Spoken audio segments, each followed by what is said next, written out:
Bonjour, bienvenue sur Radio Sensation Normandie. Heureux de vous accueillir dans ce magazine. Ce dimanche, nous allons parler d'histoire avec nos invités, Olivier Hamon et Jean-Christophe Bisson, qui sont les représentants de cette superbe association Montfort Culture et Patrimoine, donc Montfort sur Île, bien évidemment. Et nous allons parler donc d'un événement qui se déroule ce week-end, qui a commencé ce samedi et qui continue donc toute la journée de ce dimanche pour célébrer, comme bon nombre de communes, normandes ou pas, l'ont également fait depuis le mois d'avril, le 950e anniversaire de la bataille d'Hastings en Angleterre, mais pas que. Donc campements médiévaux, démonstrations, etc., musique, des contes, des expositions. On va y revenir avec nos invités. Jean-Christophe, bonjour. Bonjour. Et Olivier Hamon de même. Bonjour. Alors ce dimanche est un peu plus chargé que le samedi et ça démarre très tôt. Enfin, tôt, il faut laisser le temps aux gens de venir, mais le Nous matin. accueillerons le public dès 9h. Dès 9h. Voilà. Donc c'est soit la messe, soit Montfort, ça sera Montfort. Voilà. Il ne faut pas hésiter, il faut choisir le 950e anniversaire. D'accord. Donc comment ça se décline 9h le matin? Déjà, le gros du sujet est déjà là, il ne faut pas arriver en retard. Non, effectivement, les gens, leur intérêt, c'est de pouvoir voir tout au long de la journée le déroulement. La programmation va être affinée et préparée le jour même pour vraiment s'adapter un petit peu aux conditions.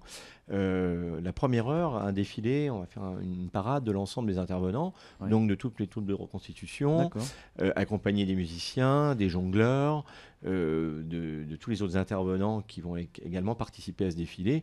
Et puis après, on a une programmation qui va se dérouler entre les combats, les présentations de combats, les joutes à cheval, les contes et fabliaux pour les enfants, les marionnettes également présentées par la troupe de Mortemer, les visites commentées du site.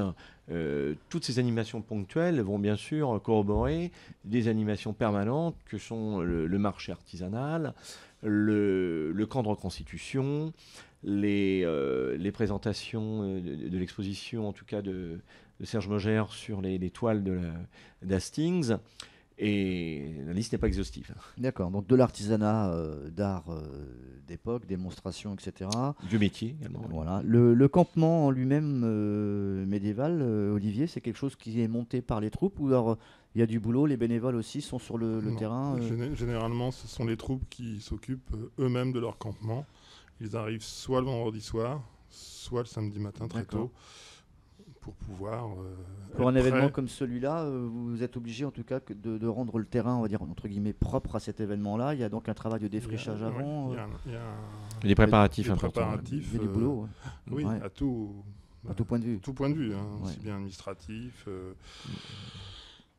Surtout cette année avec la sécurité, D'accord. donc c'est des soucis en plus. D'accord. Donc Il faudra laisser les épées au faut s'y vestiaire. prendre longtemps à l'avance pour pouvoir être pratique. Plan Vigipirate oblige, on a pris Ouais. des conditions assez draconiennes, engendrant d'ailleurs les frais supplémentaires pour l'association, tout en conservant la gratuité Des animations. du site D'accord. pour le public. Ok.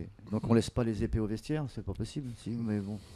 En ce qui concerne le site en lui-même du château, de la motte de Montfort, etc., est-ce qu'on l'a pas changé, mais est-ce qu'on a modifié un peu la façon d'accueillir les gens? Pas du tout. On sait que c'est des fois, il y a une belle pente pour aller chez vous, pour monter, etc. Oui. Est-ce qu'on l'a rendu plus accessible au fil des ans? On y pense? Pas du tout. C'est de l'argent. Il y a une entrée principale hein, Oui. par la route de l'Écu Tout à fait. qui nous mène directement sur... après, les gens plus sportifs et Ouais. plus audacieux peuvent emprunter soit les marches, soit la Sante Saint-Nicolas, mais il est plutôt recommandé de passer par la rue de l'Écu et monter, se garer directement. D'accord. Ça me paraît moins périlleux. L'accessibilité, par contre, au château en lui-même, en tout cas à ce qu'il en reste, mais on l'appelle pas une ruine parce que c'est plus que ça. Est-ce que là aussi on pense à des aménagements différents On y travaille tout au long de l'année. Et D'où les ce, chantiers depuis, qui se depuis déroulent. 2003, voilà. Mais on a aussi des obligations par rapport au SRA. Et puis de préserver dans l'état? de ne pas faire entrer trop de monde. D'accord. On peut pas tout ouvrir. Surtout de préserver Voilà. Donc, les maçonneries. Parce que Ça, vous c'est avez des important. douves, enfin pas des douves, mais il y a des fossés Voilà. assez importants autour, quoi. Bien sûr. Oui. Et je crois qu'il n'y a qu'un seul chemin pour y accéder qui fait le tour. Alors, Ou- oui. ou- ou- c'est- ou- on- Ou généralement on rencontre un un animal avec des grandes cornes de temps en temps. Il n'y en a plus. Il n'y en a plus depuis l'année dernière. Non, il y a eu. Voilà, on évitera. Il y a eu un incident et la pauvre bête. Vous pouvez faire qu'un seul voyage, mais pas le retour. A dû faire le bonheur de certains. Bon, bref. Voilà. Donc là, maintenant, on peut accéder. Ceci étant, voilà, le site a aussi subi quelques bombardements pendant la guerre 40. Et là, on travaille, bien sûr, sous l'égide de la DRAC, des monuments historiques, à reboucher l'ensemble de tous ces trous de bombes, ce qui fait qu'on a une accessibilité supérieure maintenant. Et puis surtout, effectivement, Olivier l'évoquait tout à l'heure, les travaux que l'on réitère chaque année dans le cadre du chantier permanent de tous les samedis permet de découvrir vraiment un château. C'est un iceberg. Certaines personnes n'imaginaient pas qu'il y ait là un site empiré. Il est plus important et plus important, puisqu'il fait 4 hectares 6. C'est une des 3 forteresses les plus importantes par sa superficie au niveau de Normandie.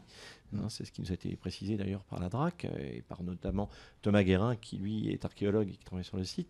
Et là, à présent, on fera découvrir un petit peu l'avancement des travaux justement au public, qui est assez considérable d'année en année, qui, nous l'espérons d'ailleurs, le sera encore plus. Sans vouloir te coller, Jean-Christophe, l'histoire un peu de ce château et de ce personnage qui a eu des terres ensuite en Angleterre, etc. Il est intimement lié à cette bataille et à l'histoire de Guillaume. C'était un compagnon proche. On a intitulé la manifestation de Montfort à la conquête de l'Angleterre, justement pour faire référence à Hugues II de Montfort, puisqu'il y a eu tout un lignage. Il y a eu Hugues Robert, mais alors, 1er, 2, 3 et 4, je vais passer les détails. En particulier, Hugues II de Montfort était connétable, c'est-à-dire chef des armées de Guillaume, non seulement en Angleterre, il fut nommé en Angleterre, connétable, mais il l'était déjà en Normandie. Il participa âprement à la bataille de Mortemer, qui fut sanglante pour les Français, puisque les Normands étaient déjà très indépendants par rapport au reste de la France. Et puis, qui plus est, Hugues II de Montfort, donc vicomte, plus important qu'un baron, mais qui a vraiment le titre de vicomté de par ses terres, puisqu'il détenait non seulement l'honneur de Montfort, mais celui de Coquinvillers, et son descendant Robert de Montfort détiendra également Orbec. Donc une puissance considérable. Il apporta à Guillaume 50 navires. Alors, il faut relativiser les navires, ce sont des esnecks ou des dracars, et 69 hommes d'armes, ce qui est impressionnant, puisque un homme d'armes, c'est un homme noble, et on multiplie par 3 à 4 personnes.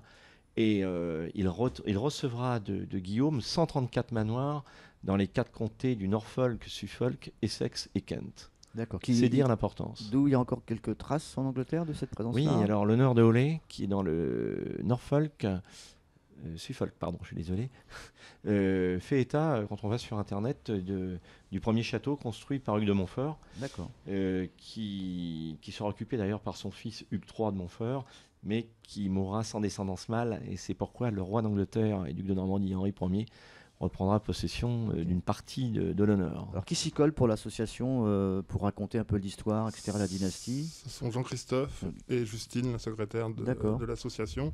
Et donc ces visites commentées permettent de narrer l'histoire et en même temps de faire découvrir le site. D'accord. Et d'accéder pour le public par les visites commentées à des zones qui ne sont pas accessibles habituellement. L'aspect journée du patrimoine, donc est également, vous avez lié un peu tout ça avec cette journée Oui.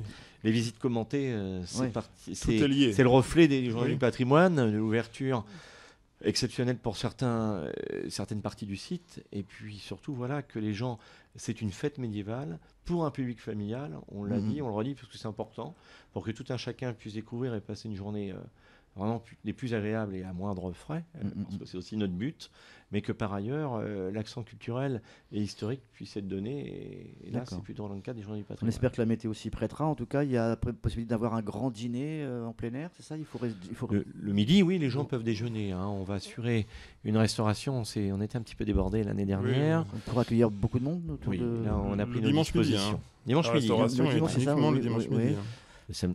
Voilà, 200-300 personnes à peu près à déjeuner, allègrement. Sur le site, combien on compte avoir de visiteurs, en sachant qu'on tourne à combien à peu près chaque année? Plus de 3000 visiteurs l'année dernière. Donc là, ça va être un peu plus important.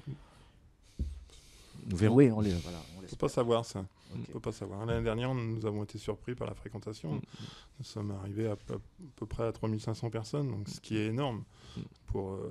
Et ça se sentait dès le matin parce que habituellement, vers 11h midi, c'est relativement calme. Et là, on voyait bien au niveau du flux des voitures et du public qui arrivait sans cesse. Donc, le pic, c'est entre 15h et 17h. Donc, on l'a bien vu. Le pic, là, a vraiment monté haut. Que les auditeurs se rassurent, on a pris nos dispositions puisqu'on a ouvert un deuxième parking pour cette année.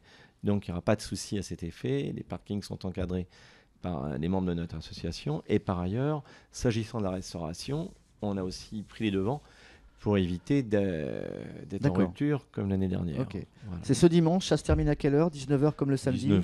Ok, on rappelle donc Montfort pour y aller si on part de Bernay, c'est tout droit. Bernay-Brionne, ouais. C'est le plus simple. Brionne-Montfort, en passant par Pontetou. Ouais. Des Brionne, s'il en reste, si les panneaux n'ont pas été retirés par les instances locales, il n'y a pas de problème, c'est indiqué. Ok, ça roule. Merci d'avoir accepté notre invitation pour cette dernière journée de dimanche, pour cette belle manifestation à Montfort-sur-Île pour le 950e anniversaire de la bataille d'Angleterre. Messieurs, à très vite. Merci beaucoup.